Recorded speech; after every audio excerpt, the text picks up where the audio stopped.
It lays the predicate and the foundation for the development of a weather satellite that will permit man to determine the world's cloud layer and ultimately to control the weather, and he who controls the weather will control the world. Natural weather is now no more.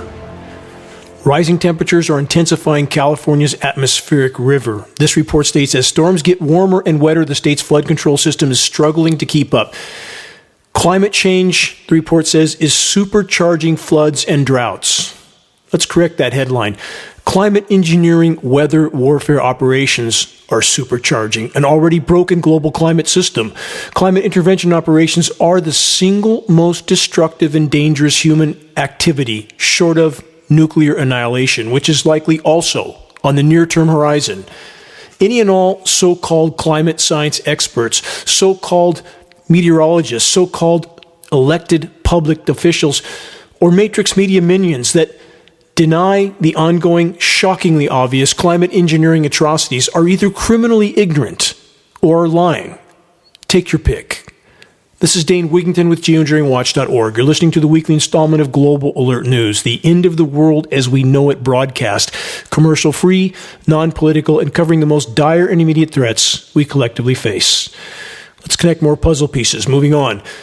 The climate engineers have long since controlled the spigot, not nature.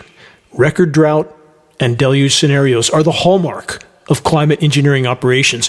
And for those that wrongly interpret what I just stated as a denial of other forms of human damage to the planet and the climate system, that's not what I'm saying, nor have I ever said or even implied that. The unfolding abrupt climate collapse is not a this or that scenario. It's a this and that equation. All forms of human activity that interfere with and thus damage the planet's life support systems are a part of the problem. Let's take a moment to cover a historical example of the climate engineers controlling the flow of rain. Project Popeye, over 50 years ago in Vietnam, was so successful at controlling precipitation that it led to the INMOD treaties of the 70s. That's environmental modification treaties. The smoke and mirror environmental modification treaties forbid weather warfare between nations. Not that any country actually cared about the restriction, but the INMOD Treaty of the 70s did not restrict any signature countries, over 50 of them, from waging weather warfare on their own populations. Climate apocalypse definition. A climate apocalypse, also called a climate dystopia and climate-induced collapse, among other names, generally denotes a predicted scenario involving the global collapse of human civilization and potential human extinction, rather inevitable on the current course, as either a direct or indirect result of anthropogenic, i.e. human-caused, climate change, and in the current case, the appropriate term is abrupt climate collapse. That's the appropriate scientific term for what is unfolding now. It's not somewhere off over the horizon. It's kicking the front door in now. Many academics and researchers have long since concluded that, in actuality, unless a major course correction is immediately implemented, most or all of Earth will be rendered uninhabitable as a result of extreme temperatures, severe weather events, an inability to grow crops, and an altered composition of the Earth's atmosphere. And let's not forget a ubiquitous contamination of the entire planet. All of this is unfolding now. Apocalyptic impacts of climate change and ecological breakdown. Severe impacts of climate collapse can and are combining, including with climate-unrelated concurrent risks such as worldwide pollution, as I mentioned a moment ago, fragility, resource depletion, political disenchantment, poverty, wealth inequality, and biotechnology risk to result in a confluence of developments that cause a drastically aggravated impact on societies and humanity. Multiple concurrent crises are sometimes referred to as a perfect storm. Climate change may also be considered as a threat multiplier. And let's not forget the military document, Owning the Weather in 2025, in which weather warfare is referred to as a force multiplier. Connect those dots.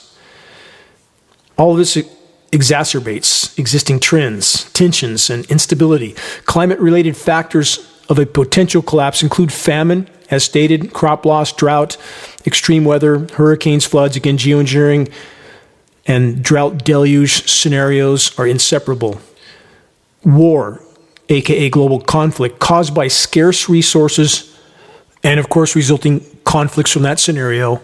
Systemic risks relating to migration, aka climate refugees, famine, disease, and other factors. All of it coming to a location near you. And soon, very soon, denial will no longer be an option.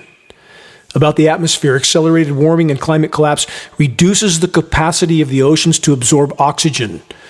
Biomarkers and geologic evidence suggest that oxygen-deprived oceans resulting from high carbon dioxide concentrations and related ocean acidification was a major factor in the 5 previous mass extinction events in Earth's history. Geoscientists have found that anaerobic microbes would have thrived under these conditions and produced vast amounts of hydrogen sulfide gas. Hydrogen sulfide is highly toxic, and its lethality increases with temperature. It's not just coming, it's already happening. This is a part of the mass methane releases that are already happening on the seafloor. On this point, watch for headlines of a rotten egg smell, especially along coastlines, and we have already seen such headlines. Hydrogen sulfide is heavier than air. The methane migrates into the atmosphere and starts to cover the planet like a layer of glass, triggering a methane buildup feedback loop. And the hydrogen sulfide stays on the surface because it's heavier than air, so it floats into regions as it has coastal cities. We've already seen these types of headlines. And what do the local authorities say? We don't know what it is. Nothing to worry about. Go back to sleep. This is a harbinger of a planet that's hurling toward a lifeless state. Exposure to hydrogen sulfide can cause irritation to the eyes and respiratory system. It can also cause apnea, headache, weakness, irritability, insomnia, stomach upset, coma, convulsions, dizziness, and death. Back to the hydrogen sulfide scenario. Once a critical threshold of this toxic gas has been released into the atmosphere, it will radically accelerate plant and animal extinctions, both in the ocean and on land. And of course, we're already there from countless other factors as well. 80 to 90% insect population decline, not coming, here, now. 70% of Earth's wildlife populations have perished in the last 40 years, and that rate is accelerating radically. Plant, animal, and insect extinction rates combined, 200 to 300 species of plant, animal, and insect being lost to extinction every single day. 15,000 times the background rate, that's 1.5 million of normal. The release of methane and hydrogen sulfide is damaging the ozone layer, along with the ongoing climate intervention operations, which involve not only the dispersion of toxic elements into the atmosphere, but the frequency transmission manipulation of these elements, again, combining all of these factors, damaging the ozone layer. We're now getting very harmful levels of not just UVB, but we're getting UVC on the surface. Geoengineeringwatch.org works directly with a former NASA contract engineer to meter UV radiation levels with state-of-the-art equipment which we supplied him. And while all of this is unfolding and accelerating, what do we see on Matrix Media TV? One drama after another, scripted political theater, polarizing personalities designed to divide, distract, and polarize populations. To put the existential threat of a collapsed ozone layer, functionally collapsed ozone layer, into perspective, the thickness of the ozone layer, which allows life to exist on the planet, if it was condensed to a single molecular level, is about the thickness of 2 dimes. Think about that. That's what allows us to live on this planet. And even though the sun feels incredibly hot on our skin, on surfaces when we have unobstructed sunlight, and even though climate engineering continues to rage in our skies, further degrading the ozone layer, the vast majority are completely clueless, willfully so, eyes wide shut.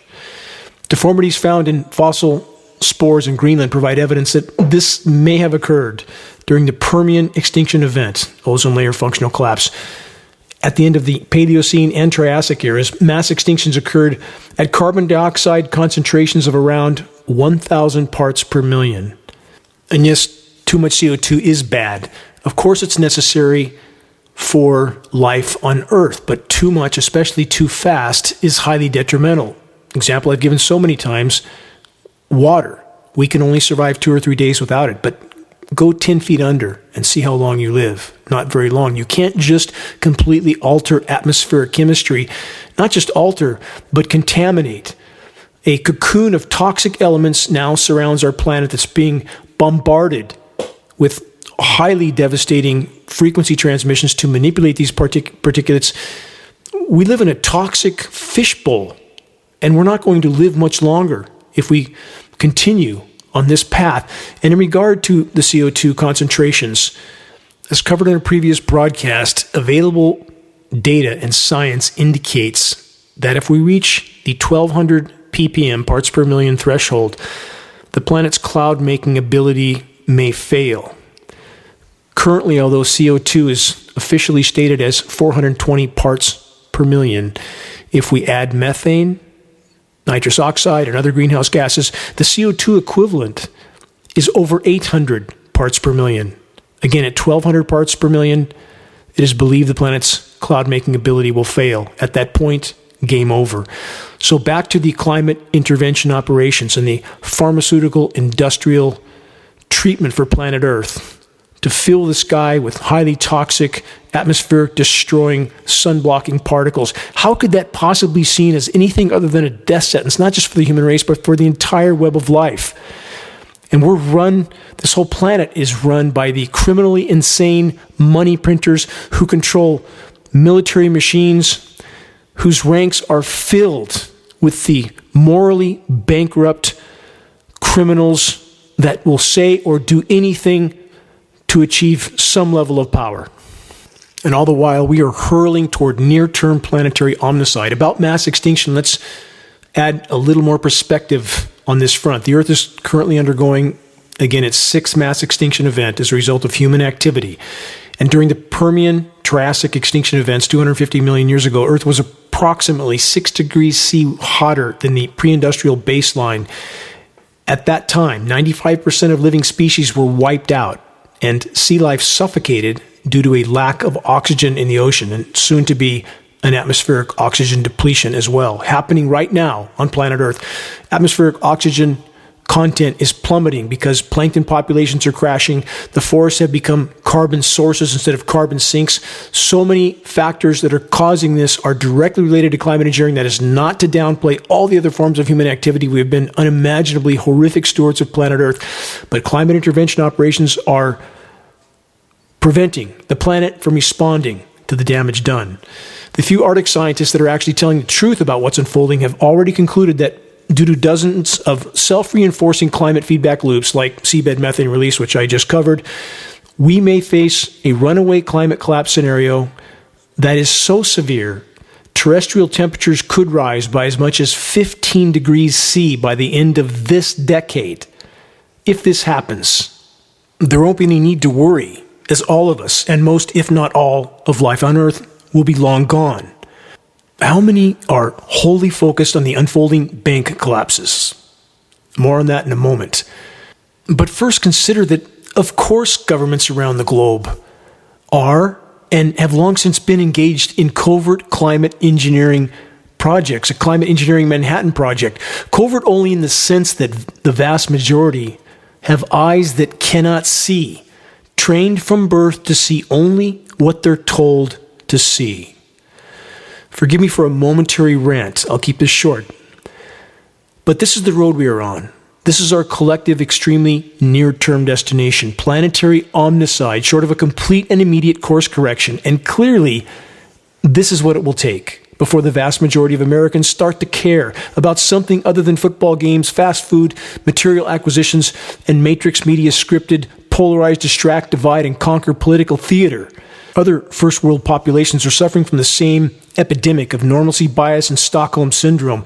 Populations that have also been shielded from reality for far too long and thus are on autopilot, eyes wide shut, with absolutely no clue of the tidal wave of total collapse that's looming over their collective heads.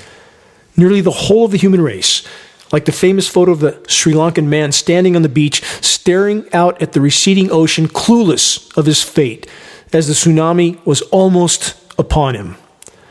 As I've tried to warn for so many years on so many broadcasts, biosphere collapse has beat the controllers to the proverbial intersection. They, the controllers, are now more desperate and dangerous than ever before.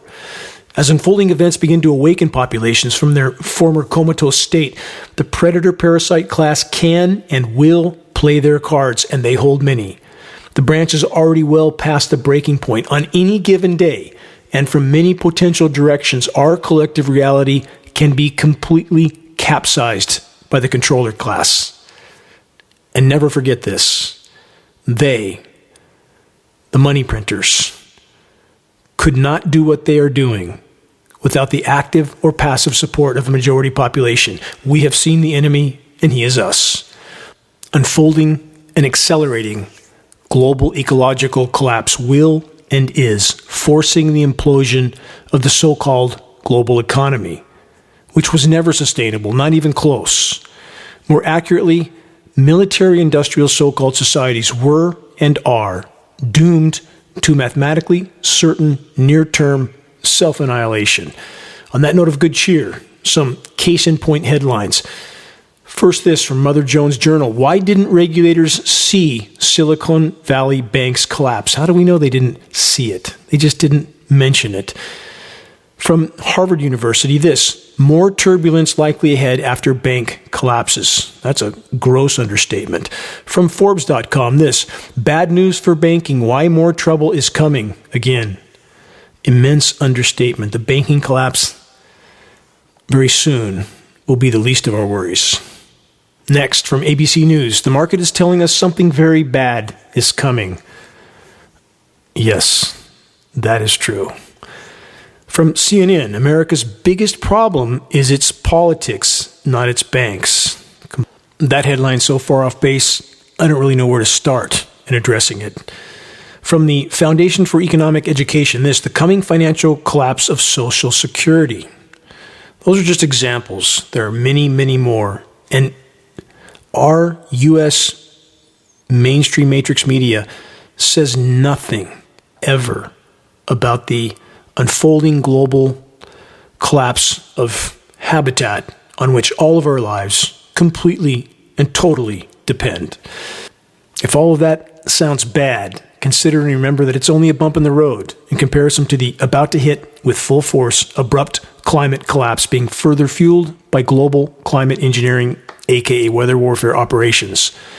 And all of that doesn't even take into account the nuclear power plant meltdowns and nuclear war, both of which are also on the roster.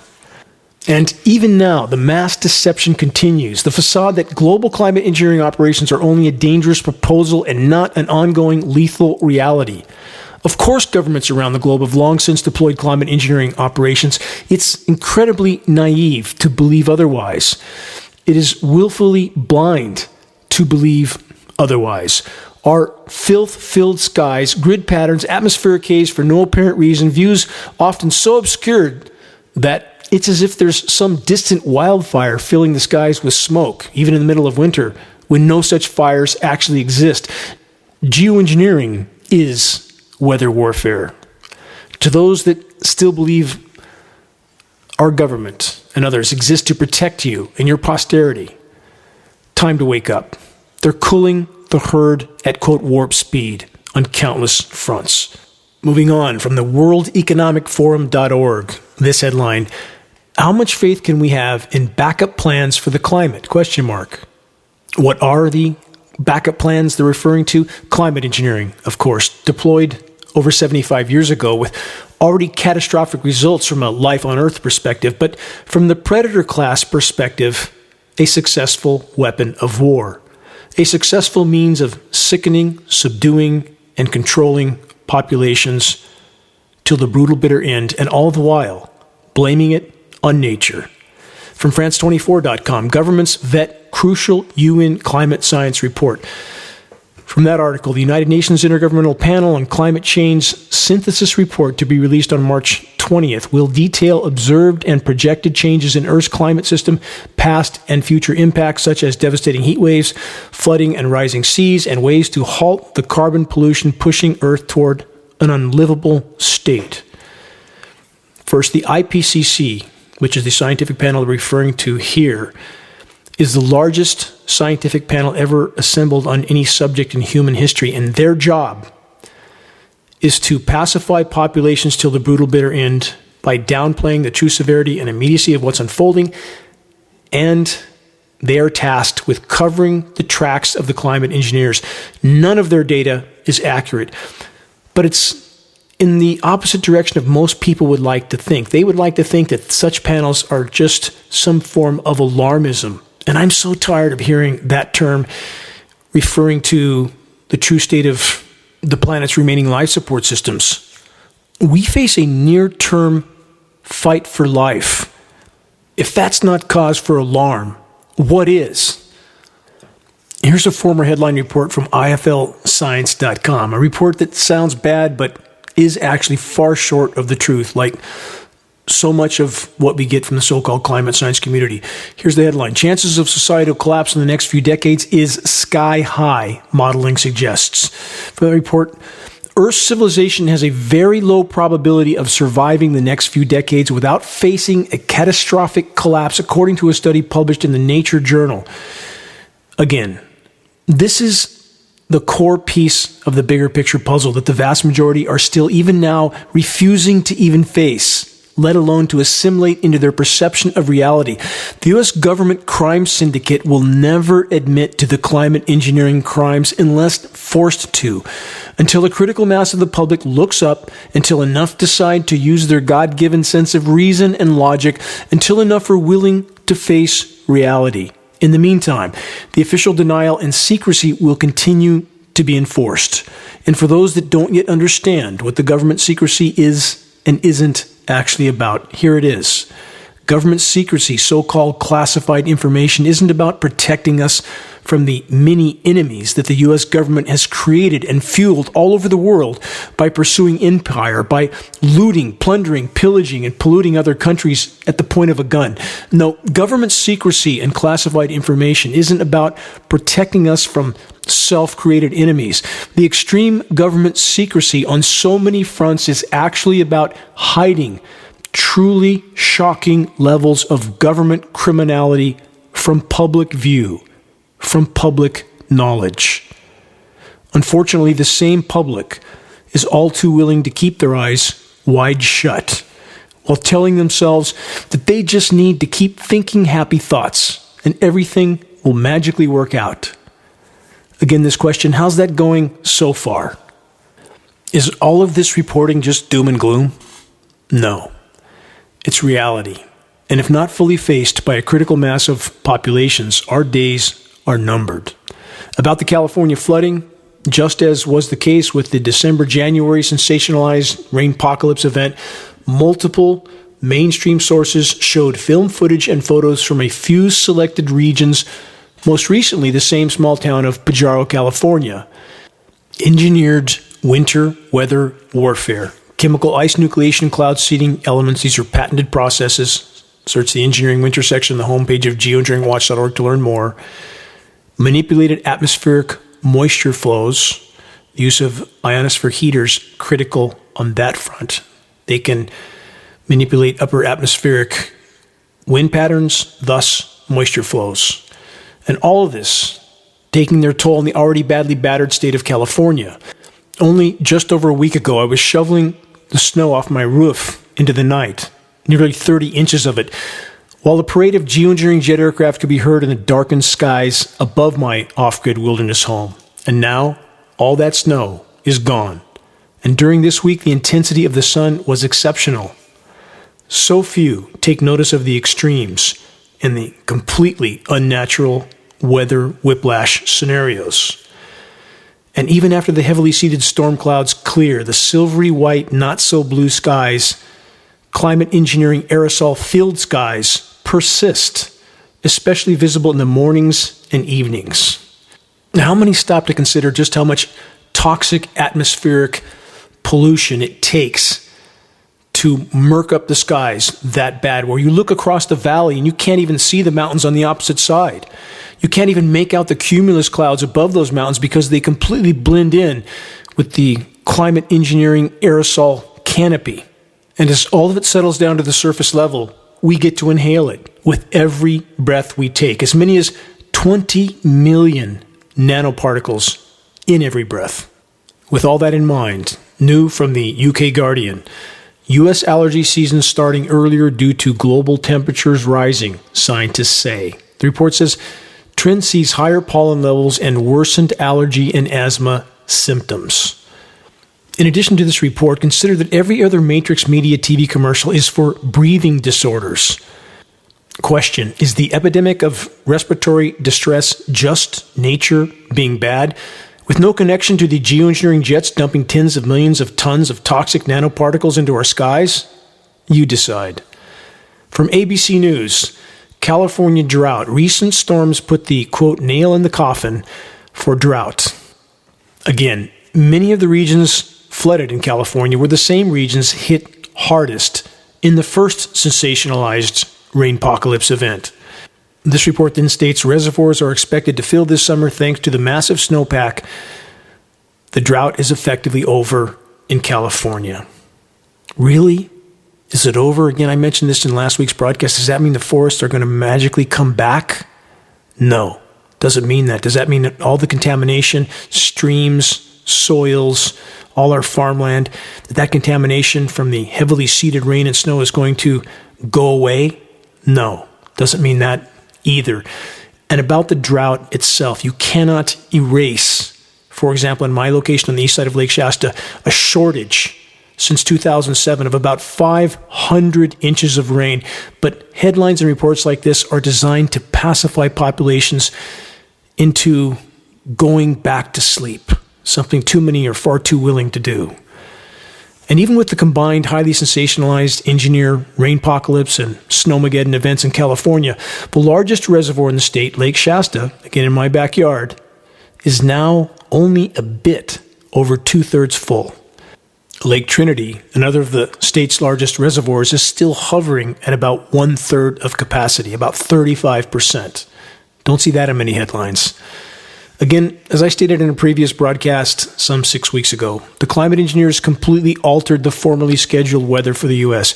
from a prediction, aka schedule, of another dry year for many parts of the West to what we now have. What's coming? Who can say? Except for the climate engineers themselves. Another headline, this one local for me, from Reading.com. Here's the headline. There's something unusual about snow this year in Reading, the Sunshine City. That report by Damon Arthur of the Reading Record Searchlight. I have a long history with this author and his dedication to denying and trying to marginalize the climate engineering issue as he is told and tasked to do. In this case, I'm prone to agree with Mr. Arthur. There is definitely something very unusual about the snow in Reading, although it's becoming usual.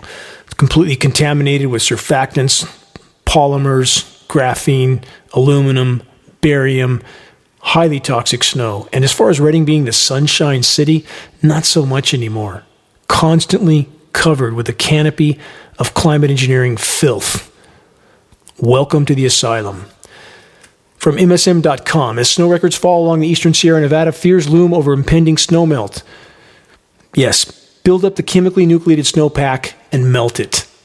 Maximum flooding, and all of it, again, rain and snow, contaminated with climate engineering elements. Search the engineering winter section on the homepage of geoengineeringwatch.org to learn more. And again, this is an aspect of climate engineering that so few are willing to face and even fewer are willing to talk about, even in the alternative media sources that believe they're fighting climate engineering, but are refusing to face this core part of climate engineering. That doesn't make sense to me. I'm sorry, when you are fighting against an issue, you have to acknowledge the whole truth and not just be selective about what you want to acknowledge and what you don't. The whole truth needs to be acknowledged. And engineering toxic temporary surface cooldowns is a core component of climate engineering operations. Next, powerful late winter nor'easter blankets northeast and over 3 feet of snow. From that report, at least one person was injured after a winter storm transformed the Northeast into a winter wonderland, despite the start of spring being less than a week away. This is the kind of headline the climate engineers and the controllers are working very, very aggressively to create. This is another example of an engineered and theatrically named winter storm, manufactured with moisture, yet again, from the record warm Gulf of Mexico, the record warm Great Lakes, and the record warm Atlantic. Let's continue with this theme from AccuWeather. An outbreak of Arctic air will mark the final days of winter across central and eastern U.S. As I go through the next report, remember and consider that manipulated and enhanced wind patterns and speeds enhance the chemical ice nucleation endothermic elements that the climate engineers are using to seed the cloud moisture with. And few seem to notice that the, quote, heavy wet snow so often begins to fall at temperatures far above freezing. As the chemical ice nucleation cloud seeding operations progress, the surface temperatures begin to drop. And there's now so often, quote, warm sides to winter storms. That's not nature. That's climate engineering. The AccuWeather report continues with this. The frigid conditions are expected to hang around into the first few days of spring as winter exacts some revenge on its way out the door. Again, all theaterized, this type of narrative. Gusty winds will add to the chill on both days of the weekend, but the winds can also be quite strong and locally damaging. From the Great Lakes to the central Appalachians, gusts will range between 40 and 60 miles per hour, with gusts as high as 70 miles per hour along the shores of the Great Lakes. Again, think record warm Great Lakes enhanced snow. More from the report, the winds will help send AccuWeather real field temperatures about 10 to 20 degrees lower than the actual temperatures. Remember that the real feel, quote, temps also help create a public perception that it's colder than it actually is. Again, the quote, real feel temperature is just a wind chill. That's not the ambient temperature. More from the report. The air will be cold enough to generate bands of lake effect snow. Already mentioned that. Around the Great Lakes, which are largely ice-free. Typically, there is between 30 and 40% of ice coverage on the lakes in mid-March. However, the latest data compiled by National Oceanic and Atmospheric Administration suggests there is less than 10% ice coverage. And even that, chemically nucleated. Search Lake Michigan ice balls. Look at those photos. You will be shocked, and that is a direct result of chemical ice nucleation elements. The report then states a quick covering of snow and slippery conditions. Think surfactants, part of the ice nucleation mix. In the past, the report states snow squalls have contributed to deadly multi-vehicle accidents on major interstate highways in the Midwest and Northeast. Surfactants, part of the mix. The risk of a freeze will extend across the central, southern, and northeastern U.S. this weekend. That's another benefit for the controllers of the matrix. Freeze the fruit crops, just as they've started to bloom. They then say a strong area of high pressure across the Central Plains will push cold air unusually far south into Texas and northern Mexico, which will set the stage for cloudy and raw conditions this weekend. High pressure zone, ionosphere heaters like HARP. This is exactly the type of scenario that they can create. The report then states after a warm first half of March in Dallas that featured temperatures almost 90 degrees, which forced the blooming of many orchards, daily record low and low maximum temperatures are likely to be challenged and even shattered in some cases. And think of the damage that is going to do to agriculture. And we see this across the board, across the world, at critical times. Flash freezes, flash floods, flash droughts, flash heat waves. Climate engineering, inseparable from all of it. Not denying the rest of the damage to the planet, but there can be no legitimate conversation about climate, anything from any perspective, without first and foremost acknowledging and considering the climate engineering issue, and no legitimate discussion about climate engineering without acknowledging the chemical ice nucleation surface cool downs, aka engineering winter, which climate engineering can create. On that note, massive hail, now the norm. That's been a part of the latest round of damaging climate engineering operations. Again, chemical ice nucleation. For an example, as I stated earlier, search Lake Michigan ice balls, or better yet, review the engineering winter section on the homepage of geoengineeringwatch.org. If you think that the weather chaos is catastrophic now, wait a while. This is just the beginning. Climate intervention operations must be exposed and halted.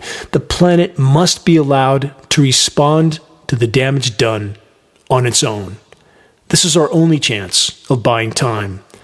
And the effort will take all of us. Search the activist suggestions link on the homepage of geoengineeringwatch.org to learn how you can help to move this fight forward. You're listening to the weekly installment of Global Alert News, the Bad News Broadcast, installment number 397, March 18th, 2023. This is Dane Wigington, your host. Global Alert News is brought to you by Geoengineeringwatch.org, the largest and most visited website in the world on the subject of climate intervention operations, known as Geoengineering.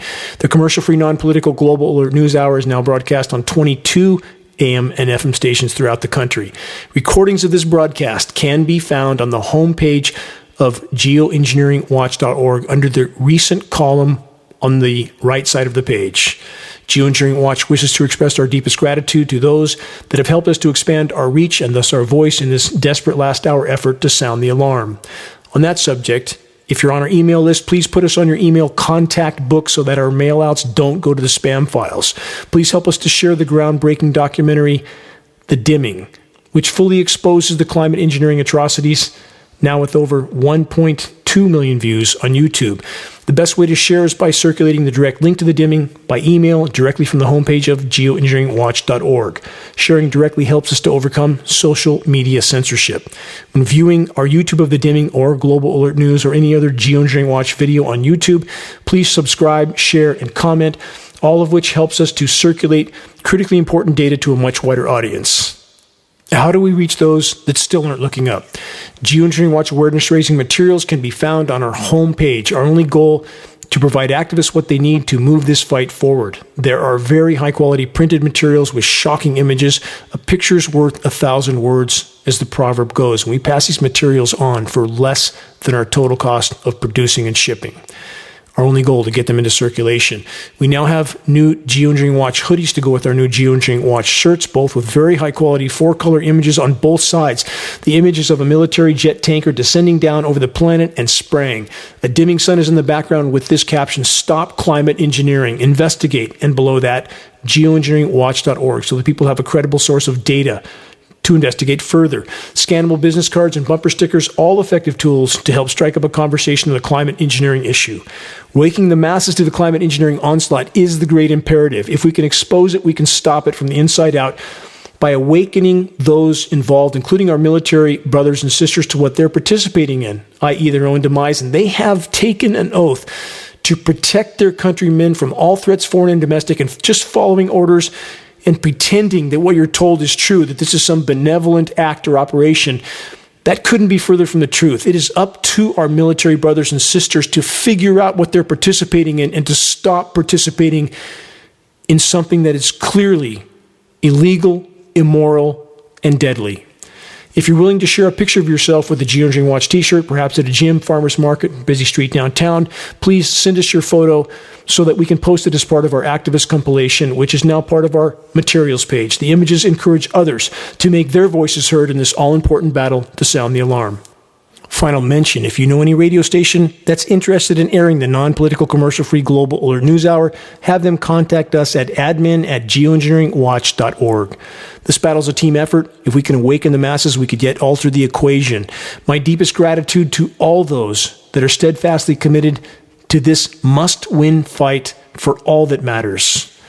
Stay tuned for more input on how you can make your voice heard in this fight. From CBS News, California cancels salmon fishing season.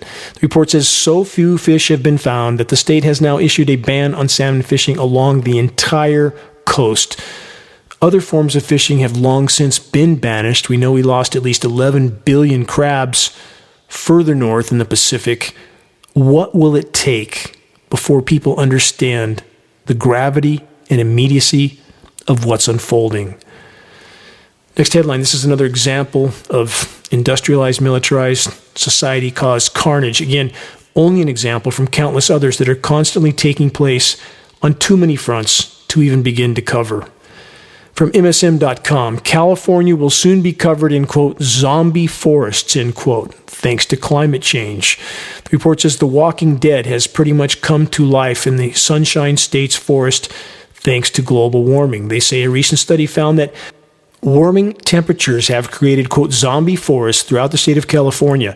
The Sierra Nevada, which was once vast and lively, is now filled with trees that are in a permanent catatonic state.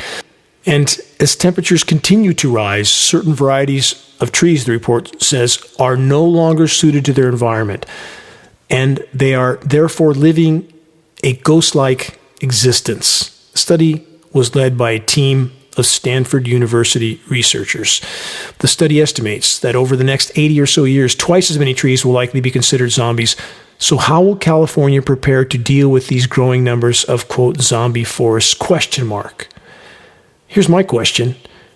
Why did it take these so-called scientists so long to catch up to what we have stated at geoengineeringwatch.org for a decade and a half? This is exactly what we have stated on the record over and over and over. The forests are no longer carbon sinks, they're carbon sources. Because of a condition called VPD, vapor pressure deficit, one of the many consequences of climate engineering, the forests are dying. So there's less atmospheric humidity now in the dry months, which cause the forest, the trees to shut their stomata, the respiratory ports, so they can't breathe, they can't absorb carbon, they can't grow. The soils are completely contaminated. I've been over that earlier in this broadcast and every other broadcast. So it's killing soil microbiome, killing root systems. We have extremely intense UV radiation that, again, is causing the trees to shut their stomata. That's burning their foliage, that's burning the Cambrian layers on the trees, the living layer that feeds the trees.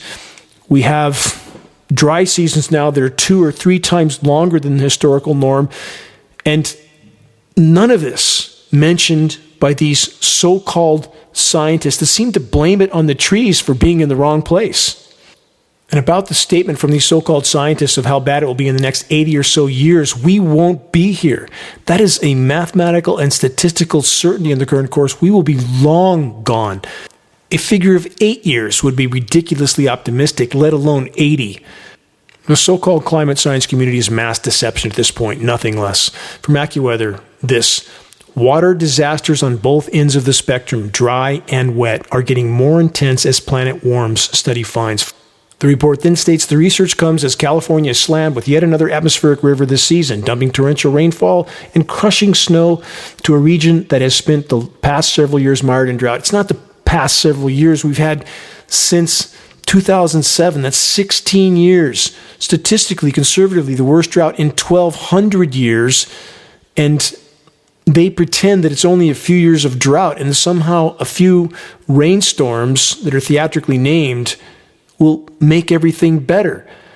In regard to the drought deluge scenarios, climate engineering's single greatest factor in regard to the drought, the protracted drought, we can see on satellite imagery the climate engineers cutting off the flow of precipitation to California. We're not guessing on that. And when you divert precipitation, it comes down in a deluge somewhere else. Climate engineering, core to this equation. Please search the engineering drought section on the homepage of geoengineeringwatch.org. Search the engineering wildfire section, the engineering winter section. Learn more about this issue. Don't just panic, go out in the street, point at the sky, and expect anybody to listen to what you have to say. You have to play chess and play it well. You have to plant a seed of credible data and let that seed sprout. That's how you further this fight. That's how you move it forward. Next headline from the UK Guardian, more water woes. Global freshwater demand will outstrip supply by 40% in the year 2030, say experts.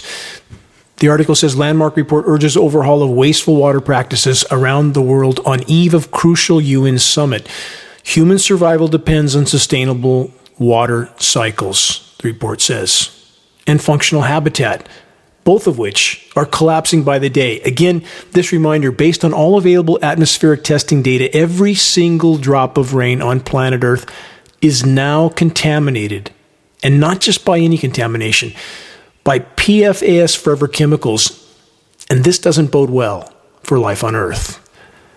More on the wider horizon in a moment, but first, a heartbreaking event that needs to be known. Another shocking example of the carnage that industrialized, militarized, so-called civilization is inflicting on what's yet left of Earth's remaining miraculous web of life. Freight train kills entire herd of elk in Washougal, Washington. I spent time in Washougal. So sad to hear about this. The report says a freight train on the BNSF tracks in Washougal, Washington, on its regular route, collided with a herd of elk, killing all of them, stated the Washington Department of Fish and Wildlife. I think over 24 were killed, all at once. Moving on, let's take a moment to consider more moronic commentary from the so-called climate science community. Here's the headline. A group of scientists recently issued a plea for responsible research into solar geoengineering, as if it's not been ongoing for over 75 years already. They say a method could be deployed to deflect the sun's rays with tiny particles and limit climate change impacts. What kind of particles? This is what they suggest. One proposal would be to use thin film space bubbles floating above the planet to deflect sunlight. Then they mention again dumping iron into the oceans to help spawn carbon dioxide devouring phytoplankton. Went over that last week. That acidifies the ocean even further, causes massive dead zones, low and no oxygen, that's hypoxic and anoxic zones, more ways of killing off the planet faster. That's what climate engineering is. And they also remind us of these incredibly off-the-reservation suggestions. Firing plumes of dust from the moon's surface to create a solar shield. Went over that in a previous broadcast. And with all these incredible suggestions of total lunacy, pay no attention to the endless parade of geoengineering jets painting our skies with toxic filth. Go back to sleep. Think space bubbles, moon dust, giant magic tarps to cover Greenland and the poles. Again, all of this from the so-called climate science community. Here's a footnote to remember, consider, investigate, and watch for. Frequency transmission signatures are extremely visible on many radar loops. The so-called weather forecasters ignore them when they appear, pretending they aren't really there. Watch for them. They're incredibly obvious once you know what you're looking for and looking at. Typically looks like bands of spokes from a central point. The central point is the transmission facility itself. Very visible. Watch for them. Now, let's take a moment to examine an example profile of the criminals that run the matrix. From climate engineering to global conflict. All are tools of the controllers. From covertactionmagazine.com, this headline: Defense Secretary Lloyd Austin, former member of Raytheon Board of Directors, has awarded over $30 billion in contracts to Raytheon since his confirmation in January of 2021. Raytheon neck deep in climate engineering operations and patents. Raytheon, who does, along with Lockheed Martin, all the weather modeling, aka the schedule weather, for the National Weather Service and NOAA, the nation's weathermen that can't apparently do it themselves. They have to be given the script, of course, from those who are actually engineering the weather. And National Weather Service and NOAA both have illegal federal gag orders on them. They can't tell the world what's actually going on. They should find the courage to do so anyway, because the whole ship is sinking. Their paychecks, their pensions mean nothing at this point. We have so little time left. People, these agencies need to band together, stand up, and tell the truth while it can still make a difference. From this report, Raytheon's profits have increased considerably as a result of the Ukraine war. Raytheon was also the first major defense contractor to sell weapons to Saudi Arabia, selling the kingdom over 1,000 cluster bombs designed to maximize civilian casualties. Yep, the good old US of A, spreading freedom and democracy around the world. The report continues with this: though Austin claims to have recused himself from decisions involving Raytheon, the Pentagon, under his direction, is very clearly profiting his old company, Raytheon, with huge contracts on a daily basis that's bolstering its profits and stock price. This is but a single example. There are countless others. The Matrix is a cancer of self-serving criminality. And how many blindly wave their flags, even now, and pretend they are patriots? Is this how we make America great again? Exactly when was America great? Yes, America wields by far the largest, most polluting military on the planet, and that's saying a lot because all military machines are doing the same. It's just a matter of scale, with the U.S. military juggernaut being bigger than the next 10 biggest militaries combined. But my question, again, is this: exactly when was America great, morally speaking? I recognize and acknowledge that there are many individually honorable men and women in the ranks of the U.S. military, but how can we not consider the ultimate motives and agendas of the criminal empire they serve? Has America spread freedom and democracy around the world? Really? Is that what the U.S. military has been doing over the last 100 plus years as it has conquered, invaded, or otherwise occupied nearly as many countries, almost 100, all over the world? Freedom and democracy? Anyone who believes that lie needs to wake up. It's about empire and the resources needed to sustain it. Make America great again? How?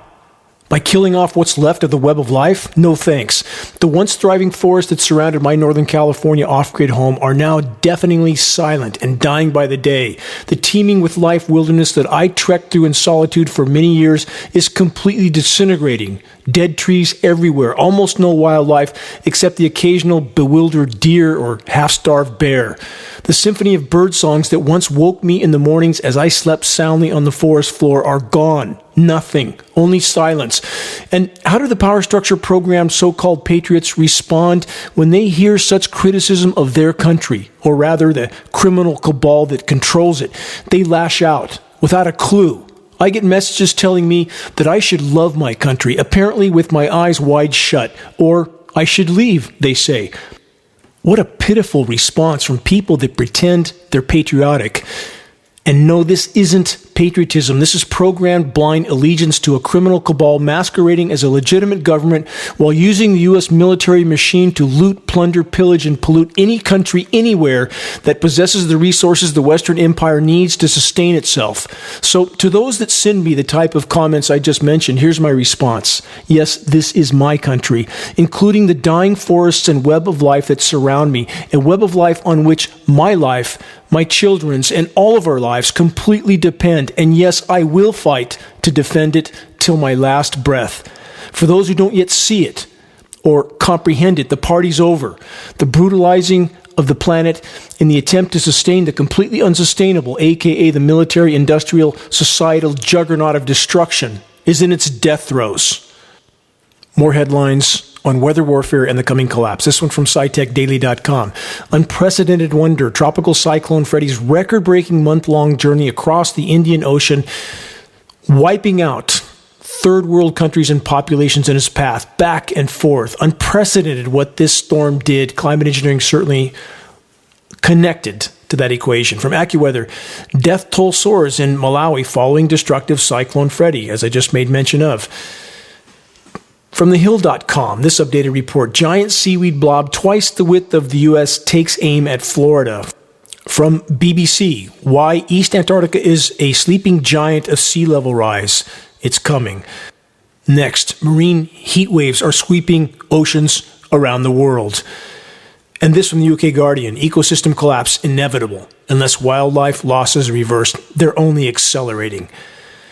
Are we to become paralyzed with angst and fear, thus rendering us of no use in this most critical battle to sound the alarm and turn the tide? No. Consider the following from Robert F. Kennedy. It is from countless diverse acts of courage and belief that human history is shaped. Each time a person stands up for an ideal, or acts to improve the lot of others, or strikes out against injustice, he sends forth a tiny ripple of hope, and crossing each other from a million different centers of energy and daring, those ripples build a current which can sweep down the mightiest walls of oppression and resistance. Here's some final points to ponder as the wider horizon grows ever darker. There has always been tyranny amongst the ranks of the human race and those willing to obey it. But there has also always been the few that resolve themselves to stand against the tyranny, no matter what, till the brutal bitter end. And if enough summon the courage to take such a stand, we may yet accomplish profound good even at this late hour. As stated at the closing of the groundbreaking Geoengineeringwatch.org documentary, The Dimming, any one of us could be the final pebble that triggers the landslide of awakening. This must never be forgotten. Going silently into the night is not an option. We must never yield. We must never give up. So long as we are still standing, we are not yet beaten. Reaching a critical mass of awareness is the only way forward in this all-important battle to expose the insanity in our skies and on the ground. This effort will take absolutely all of us. See the activist suggestions link on the homepage of geoengineeringwatch.org to learn specific details about how you can help to move this fight forward. Please make your voice heard. Make every day count. Time is not on our side. We must summon the courage to keep our faces to the wind and march headlong into the gathering storm. All that we hold dear is in the balance. Until next week, stay strong. This is Dane Wigington with Geoengineeringwatch.org.